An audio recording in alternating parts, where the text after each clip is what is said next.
አብዬል አባቷ እጅ ላይ ወደቀች። በጣም እንግዲህ እያስመሰለችና እየዋሸች የኖረችው አብዬል ውሸቷን ላይ በላይ እየቀጠለችበት ትገኛለች። እናም እንግዲህ መንገድ ላይ አስቁማ ዳጣን ስደበድባት እያየ አይኑ በብረቱ ያየውን አባቷን እንግዲህ ልትዋሸው በመሞከሯ አባቷ በጣም ተናዶባታል። እናም እንግዲህ ምንድነው የምትሸኳሸኩት? ምንድነው የምታደርጉት? በማለት ሰበብ ነበር ዳጣን የመታቻት። ከዚህ በኋላ አንዴ ከናታን ጋር ስታይን ትሳክሪያለሽ፣ አንዴ ደግሞ ከሰላም ጋር ስታይን ትሳክሪያለሽ። ጭራሽ ቤት ውስጥም እኮ መኖሬን እያሳከረች ነው። ተይ እንጂ አብይል ተይ። ከኔ ደግሞ ከዚህ ቤት በፍጹም መቼም ከዚህ ቤት አርቅም። መቼም ማለት ነው መቼም አልወጣም ከዚህ ቤት ያለቻት ጊዜ ነበረ በጥፊ የመታቻት። ግን ደግሞ ዳጣ በጣም በሚገርም ሁኔታ አስተዋይና ትሁት ልጅ ስለነበረች ራሷን ተቆጣጥራ ልታሳልፋት ሞክራለች።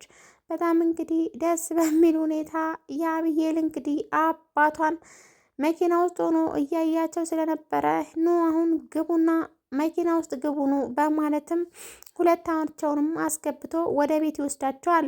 ወደ ቤትም እንግዲህ ከወሰዳቸው በኋላ ዳጣን እና የራሱ ክላስ አስገብቶ ይጠይቃታል። እንዴት ለምንድን ነው የመታችሁ? እንዴት ልትመታችሁ ያልሽው? ማለትም ይጠይቃታል። አባዬ እኔ ለአንተ ብዬ ነው እንጂ በጣም እያስከፋችኝ ነው። ከናታን ጋር ስሆን አትወድም፣ ከሰላምም ጋር ሳወራ አትወድም። እኔ ምን ላርጋት? እውነቱን ንገሪኝ ካልከኝ እዚህ ቤት መቀመጤም በጣም እየቆጫትና እያንገበግባት ነው። ችግሯ ምን እንደሆነ በፍጹም አይገባኝም። እኔ እዚህ ቤት መቀመጤ ምን እንደወሰድኩባት አይገባኝም በማለትም ትመልስለታለች። አባትየውም እንግዲህ እኔ አስተዋይ እንደሆን ሻቃለሁኝ፣ ግን ደግሞ እንዴት እንደዚህ ሊሆን ይችላል? በፍጹም እንደዚህ እኔ ሆናችሁ እናንተ አብረን መቆየት አንችልም። ምክንያቱም አንድ ቤት ላይ ሲኖር አንዱን ለአንዱ የማክበር ግዴታ አለበት። ካልተከባበራችሁ እንዴት ብለን ነው ህይወት መምራት የምንችለው? በማለትም ለዳጣ ይነግራታል። ሰበቧ ይሄ ብቻ ነው እርግጠኛ ነሽ? በማለትም ይጠይቃታል። አዎ በማለት ትመልስለታለች። እሱም እሺ አሁን ወጥተሽ እሷን ጥሪልኝ በማለትም ዳጣ ከክላስ ትወጣለች። እናም እንግዲህ በጣም በሚገርም ሁኔታ ዳጣ የተናገረችው ንግግር እኔ ለራሴ ያስቆኛል። የሆነ ችግርማ አለባት፣ የታመመችው ነገር አለ። አባዬ ሐኪም ቢያያት ጥሩ ነው እያለች ትናገረዋለች። አባዬ አብዬል ትክክል አትመስለኝም፣ የጤና ችግር ያለባት ነው የሚመስለኝ። እናም ሐኪም ቢያያት ጥሩ አይመስልህም ወይ? በማለትም ለአባቷ ሀሳብ ታቀርብለታለች። በንግግሯ የተገረመውን አባቷ ጥሪልኝ ውጪና በማለት ወደ ክላሱ እያስጠራታል። አብዬል በጣም በመፍራቷና በጣም በመንቀጥቀጧ እናቷ ጋር ደውላ እማዬ የት ነሽ? ስንት ሰዓት ትመጫለሽ? በማለትም ፈርታ ትደውልሃለች። እናትየውም አሁን እየመጣሁ ነው፣ ግን ምን ነው ችግር አለ እንዴ? ማለት ጠይቃታለች። እናት አብዬልም እንግዲህ አይ ከአባቴ ጋር ትንሽ ተጋጅተን ነው ቶሎ ነይ በማለትም ትደውልላታለች። በዚህ በኩል ደግሞ ውሃ በጣም ፈርታና ተንቀጥቅጣ ትገኛለች። ውሃ እኔ እኮ ምንም አላጠፋሁም፣ እኔም ልመታ ነው ወይ? በማለትም ትንቀጠቀጣለች። እናም እንግዲህ እኔ እኮ አሞኛል ሲጀመር ለምንድን ነው የምመታውም? ትላለች። እናም እንግዲህ አብዬል እየጨዋችባት ትገኛለች። አርፈሽ ቁጭ በይ ተብለሻል፣ ዝም በይ እስቲ ዝም በይ ትላታለች። በዚህ በኩል ደግሞ ዳጣ ከክላሱ ከወጣችሁ በኋላ ለአብዬል ነይ አባትሽ እየጠራሽ ነው ወደ ክላስ ትላታለች። እናም እንግዲህ ወይዘሮ ማርቲ እንግዲህ ከስራ ቦታ መታ ምንድን ነው ችግሩ በማለት በምጠይቅበት ሰዓት ግን አብዬል ወደ ክላስ ተጋብዛ ነበር። እናም እንግዲህ እባክህ ደሬ እባክህን አትምታት፣ እባክህን እንዳመታት እኔ ራሴ አስተካክላታለሁ፣ ከዚህ በኋላ መክራታለሁ፣ በድብደባ አይደለም በዚህ ዘመን ዱላ አለ እንዴ? በማለትም ብታሳብለውም ለሚስቱ ማርታ ውጭልኝና አብዬልን ጥሪልኝ በማለት ወደ ክላሱ ይጋብዛታል። እናም እንግዲህ ወይዘሮ ማርታ በመንቀጥቀጥና በፍርሃት ከዛ ክላስ ትወጣለች። እናም እንግዲህ ለአብዬል ሂጂ አባትሽ እየጠራች ነው ትላታለች። አብዬልም እንግዲህ ወደ ክላስ በምትገባበት ሰዓት ቀበቶ ፈቶና አዘጋጅቶ ይጠብቃትና በቀበቶ ቅጥቅጥ ያደርጋታል። አብዬል ስራዋ ቢሆንም ያው እንግዲህ ስትጮህ የሰሙትን ዳጣና ወይዘሮ ማርታ አላስቻላቸውምና ሲሮጡ ወደ ክላስ ገቡ። እናም አሁን እኔ ምን ላድርግሽ? ስንቴ መከርኩሽ፣ ስንቴ ዘከርኩሽ፣ አንቺ ግን አይገባሽም በማለት አባቷ እንግዲህ የቆጨውና እየተንገበገበ ለአብዬል ይጮህባታል።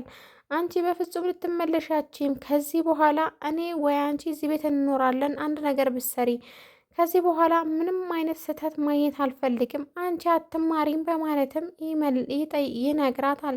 እሷም ለዛሬ ብቻ ማረኝ እንጂ ምንም ነገር አልሰራም በማለትም ቃል ትገባለች። በሚገርም ሁኔታ እንግዲህ ዳጣ የተናገረችው ነገር ለራሴ ያስገርሞኛል።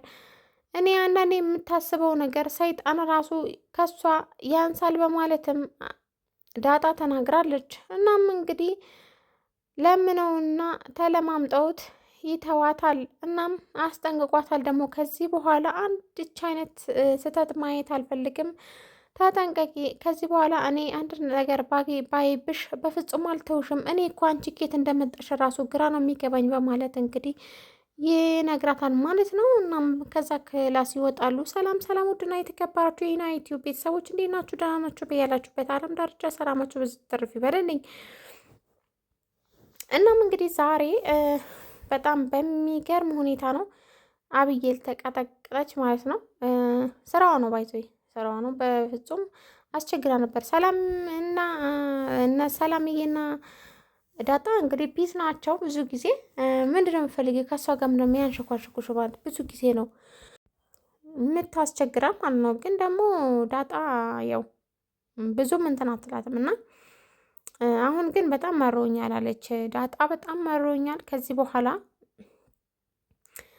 በኋላ እኔ አልታገሳትም። እኔ አባቴም ብዬ ነው እንጂ አፈር ድሜ ነው ማበላሽ ምናምን ነገር ብላ ትፎክርባታለች ማለት ነው። ፎከራ ብቻ ሳይሆን ዳጣ በእርግጥ በጣም ኃይለኛ ናት። ምክንያቱም ከወንዶች ጋር ነው የምትደባደበው። ግን አብዬልን በጣም እህቷም ስለሆነች በስንት ጊዜም ስላገኘቻቸው በጣም ነው የምታዝንላቸው ማለት ነው። እነሱ ግን አልገባቸውም። ወይዘሮ ማርታ ሁላቸውም ቤተሰቡ ፋሚሊው እንዳለ ሳሎን ላይ ቁጭ ብለው ቆሎ እየበሉ ሳለ እንግዲህ የድሮ ምት ምናምን እያወሩ ነበርና ሰላምዬም እንግዲህ ወደ ናታን ክላስ በመግባት ናታንዬ ሁሉም ቤተሰብ እኮ ቁጭ ብሎ እየተጫወተ ነው፣ ለምንድነው ወደ ሳሎን ማስመጣው በምትለው ጊዜ ማጠነው ነገር አለኝ ለዛ ነው ማለት ይመልስላታል። ትላንትና እንግዲህ አብዬል ስለተመታች ዛሬ ሁሉም እየሳቀ ነው። ትላንትና ሀዘን ነበረ ቤቱ ትላለች ሰላምዬ። እናም እንግዲህ ናታንም አይ ጥሩ ነው እንኳንም ተመታች አብስታው ነበር በማለትም መልሰዋል ማለት ነው። ግን በጣም በሚያሳዝን ሁኔታ አብዬል አሁንም አኩርፋለች። በራሷ ጥፋት ሆነ ታኮርፋለች፣ ጥፋተኛ ሆነ ታኮርፋለች። ጋይስ ማን ነው እና በጣም ነው የሚያሳዝነው። ምክንያቱም ጥፋቷን ማመን አትፈልግም እና ደግሞ በጣም ተጠራጣሪ ልጅ ናት ማለት ነው። እና እኔ ኬት አንቺ ልጅ እንደው ኬት እንደመጣሽ ሰይጣን ራሱ ከሰይጣን ትበልጫለሽ በማለት እናቷ ስንት ጊዜ ነገረቻት እና በጣም ተጠራጣሪ ልጅ ናት ማለት ነው። እና ሰላምዬ ደግሞ ሆዷን እየገፋ ነው፣ ለመውለጃዋ ጊዜ እየቀረበ ነው እና እሱንም እያጠራጠረ ከጋሽ ደረጀ ነው ወይስ ከናታን ነው በጣም እየተጠራጠረች ትገኛለች። የሆነ ነገር ደግሞ ብታግዴ እኔ ትላለች። በጣም ብዙ ነገር አለና እየፈሯት ይገኛሉ ማለት ነው። ቀጣይ ምን እንደሚሆን አይታወቅም። ለዚህ ቻናል አዲስ የሆናችሁ ላይክ፣ ሼር፣ ሰብስክራይብ ማድረጋችሁን አትርሱ። እስከዛ ድረስ ቸር ቆዩ።